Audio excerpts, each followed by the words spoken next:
Olá pessoal, tudo bem com vocês? Eu sou o professor Fabiano e aqui no meu canal eu trago a discussão de questões de vestibular nas disciplinas de matemática e física. Caso você acompanhe esse tipo de conteúdo, fica o convite para você se inscrever aqui no canal e se você gostar do vídeo, deixa um joinha, sempre é um incentivo para a gente poder continuar postando esse tipo de conteúdo. Eu já agradeço antecipadamente o apoio. Bora para a questão? Pergolado é o nome que se dá a um tipo de cobertura projetada por arquitetos, comumente em praças e jardins, para criar um ambiente para pessoas ou plantas, no qual há uma quebra da quantidade de luz dependendo da posição do sol. É feito como um estrado de vigas iguais, postas paralelas e perfeitamente em fila, como ilustra a figura. Aí temos aqui a figura, né? Ele colocou a ampliação para indicar o vão entre as vigas consecutivas aí de 30 centímetros. Ele fala exatamente isso na sequência.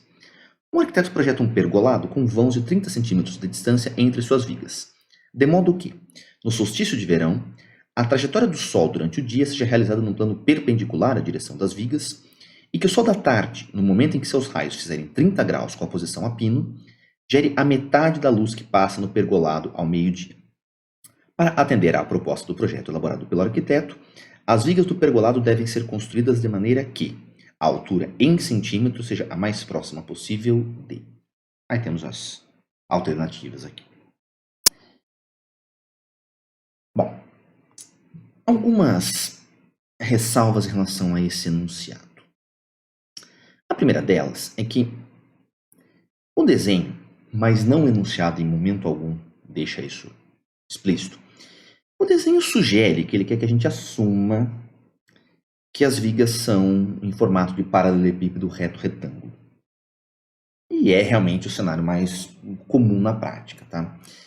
Mas assim, seria bacana que o enunciado colocasse isso explicitamente, porque é velha questão. Quando a gente está aula de geometria, a gente gasta algum tempo, gasta alguma energia em sala de aula para deixar claro para o aluno que ele não pode sair assumindo coisas que não foram ditas explicitamente no enunciado ou que ele não consegue provar dentro da resolução.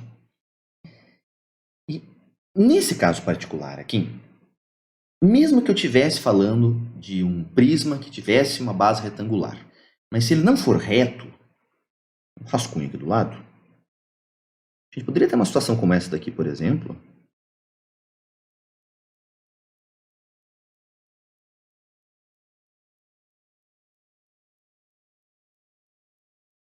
em que, na posição do Sol a pino, né, quer dizer, com os raios existindo perpendicularmente à superfície da Terra, e aí também assumindo que ele quer que a base comum aqui, né, dos prismas esteja no mesmo plano. Vou entender que essa parte ele falou perfeitamente em fila.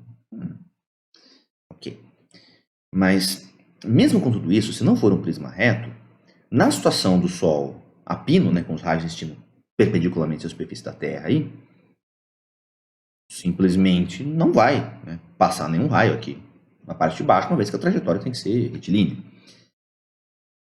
Então, com o Sol a pino, né, ele vai querer que eu entenda que isso vai acontecer ao meio-dia. Nem teria iluminação, o pergolado simplesmente bloquearia os raios de Sol.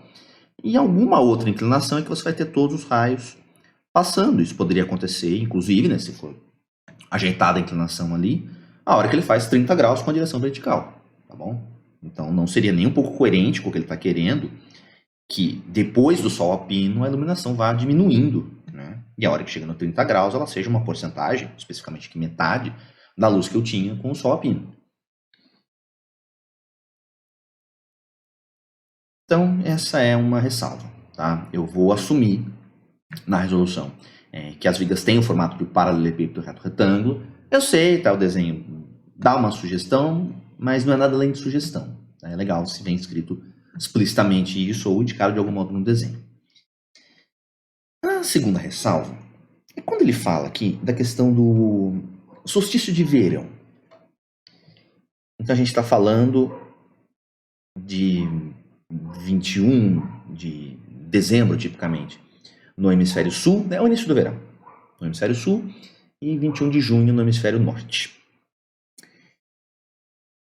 Que é o dia em que o Sol vai incidir perpendicularmente à superfície da Terra, exatamente ao meio-dia, nas linhas de trópico correspondente. No caso, o trópico de Câncer para o hemisfério norte e o trópico de Capricórnio para o hemisfério sul. Outros pontos da superfície da Terra, né, vão ter o Sol incidindo perpendicularmente, ou seja, a pino, exatamente ao meio-dia, não exatamente no solstício de verão. Tá? No Equador, por exemplo, isso vai acontecer no equinócio, que é exatamente no meio do caminho entre os solstícios de verão de um hemisfério do outro. Se eu estiver fora da zona intertropical, por exemplo, simplesmente não há nenhum instante em que os raios de Sol incidem perpendicularmente à superfície da Terra. Nem ao meio-dia, nem nunca. Ok? Então, assim, eu entendo, tá, que era uma boa intenção aqui, uma tentativa bem intencionada, de ao falar, né, do solstício de verão, garantir que ao meio-dia os raios de Sol estejam incidindo perpendicularmente à superfície da Terra. Okay. Faltou, né, para garantir isso, falar que seria alguma localização exatamente em cima de uma linha de trópico, senão a gente não tem a rigor isso acontecendo. Ok? Então, feitas essas ressalvas, eu deixei figuras aqui já para representar as situações que a gente vai usar no exercício. É uma comparação, né, entre a situação do Sol a pino, né, supostamente acontecendo ao meio-dia aí, com os raios incidindo perpendicularmente à superfície da Terra, e, portanto, paralelos a essas faces aqui das vigas, e depois, uma segunda situação, incidindo com uma inclinação de 30 graus em relação à direção vertical, né, e, portanto, simultaneamente com 60 graus em relação à direção horizontal.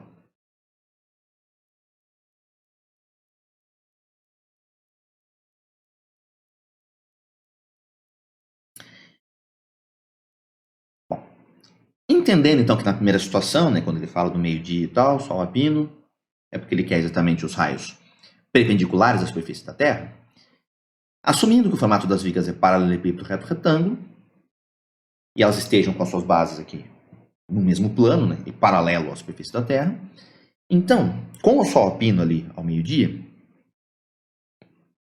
tudo que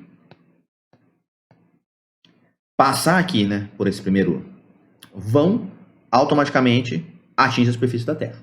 Situação dos raios perpendiculares a essa superfície. Ok. Conforme você vai tendo a inclinação dos raios, eles passam a ser bloqueados, né, pelo pergolado e não atingem, né, não são transmitidos ali para a parte de baixo. E o que ele quer? Bom, ele quer que na situação de inclinação com 30 graus em relação à vertical, exatamente metade da luz esteja presente, agora esteja iluminando aqui o local abaixo do pergolado, quando comparado com a situação do meio-dia, que é o que ele queria, a situação do Sol a pino. Bom, para ser exatamente metade da luz, então, esse comprimento aqui vai ter que ser exatamente metade do 30.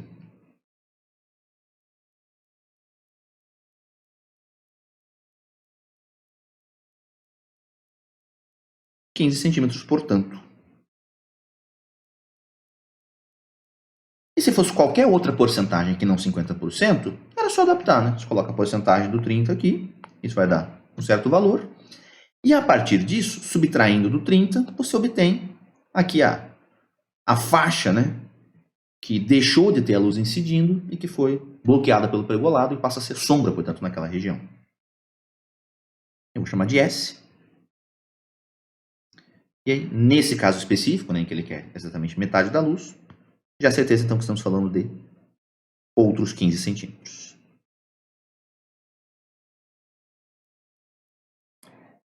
A pergunta dele é a altura aqui da estrutura do pergolado, né, de cada viga, e aí, reforçando a hipótese de que estamos assumindo que seja um paralelepípedo reto retângulo, então essa aresta aqui na visão frontal já acaba sendo a altura propriamente dita. E escolher agora o 30 ou 60 para analisar alguma função trigonométrica do ângulo, né, em função das variáveis que eu quero determinar e daquilo que eu já conheço. Bom, na verdade, depende de ser o 30 ou 60, não tem interesse na hipotenusa aqui desse triângulo retângulo.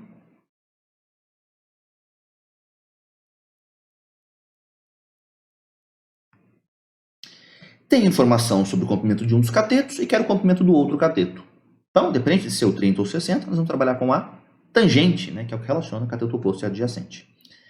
Já que dá para escolher, sugestão, se você trabalhar com a do 30 graus, né, como vai ficar? S sobre H, a incógnita vai ficar na parte de baixo, isso vai acabar exigindo uma racionalização a mais no final. Tá? Não é o fim do mundo, ok? Mas dá para poupar. Se eu trabalhar com ângulo de 60 graus, então vamos montar aqui. Escrevendo que tangente de 60. Bom, cateto oposto para adjacente, então H sobre S.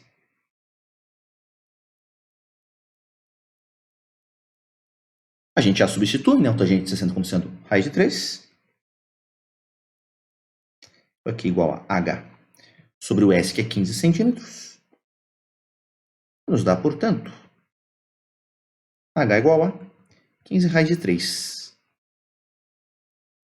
centímetros. E essa seria a resposta em formato fechado, né, em formato exato. Mas, quando eu olho para as alternativas, eu não vejo, né, isso daqui. E, embora ele não tenha pedido explicitamente uma aproximação para o raiz de 3 e nem dado ela no enunciado, mas ele sugere, né, que a gente proponha alguma aproximação para o raiz de 3 quando ele vem aqui com a ideia de altura em centímetros seja a mais próxima possível de. Então essa palavra, né, próxima aqui, dá um indicativo de que ele espera que a gente proponha uma aproximação para o raiz de 3 para aí sim marcar alguma alternativa. Francamente falando, pela separação entre as alternativas, até se você fizer uma aproximação extremamente grosseira, tá? Falar que é 2, por exemplo, o raiz de 3, não é menor do que isso. Mas já vai ficar mais próximo da alternativa correta. Embora aí já comece a ficar um pouco arriscado, né? Uma aproximação tão grosseira.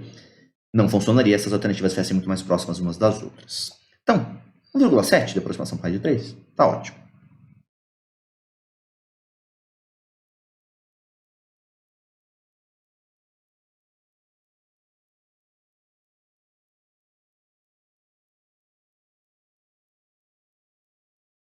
Esse H vai ficar, portanto, aproximadamente igual a 15 vezes 1,7.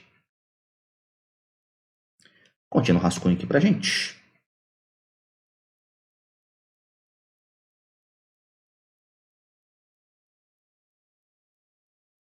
Então vamos lá. 7 vezes 15 é 105. 1 vezes 15 é 15.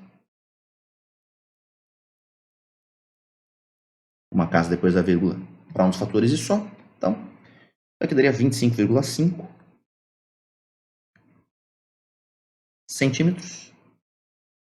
E já começa a ficar bem próximo da alternativa C, né, do 26. Já podemos até consolidar a resposta aqui.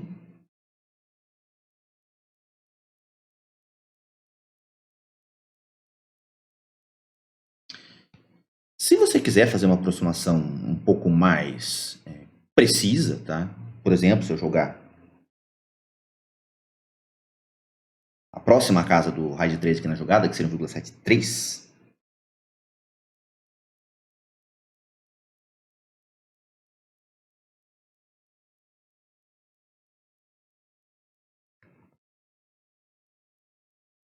um 0,03 a mais na jogada vezes 15 vai entrar um 0,45 a mais no resultado. Então, somos 0,45 nisso daqui, que vai para 25,95 centímetros. E pensando que raiz de 3 é ainda um pouquinho maior do que 1,73, né? Realmente isso aqui está mais próximo do 26, está bem distante de outras alternativas aí. Então, pode marcar seguramente essa alternativa. Perfeito? Então, aqui a gente tem uma questão de trigonometria básica em triângulo retângulo, mas eu confesso que eu gosto, tá, desse estilo de exercício, acho uma questão que é criativa. O único detalhe que fica é aquilo que eu comentei no começo com vocês, né, de alguns ruídos, aí, algumas imprecisões que esse enunciado acaba tendo, né, que talvez fosse possível colocar com um pouco mais de cuidado. Tá? Mas, de qualquer modo, uma questão bem bacana, muito cara de Enem, né, muito coerente com a proposta do Enem, e que não fica uma questão bobinha. Ok? Bom, pessoal, foi essa daí a discussão da questão. Se você gostou, peço para você deixar um joinha aí pro vídeo. E caso você acompanhe esse tipo de conteúdo, reforço o convite para você se inscrever aqui no canal. Tá bom? Um abraço e até a próxima questão.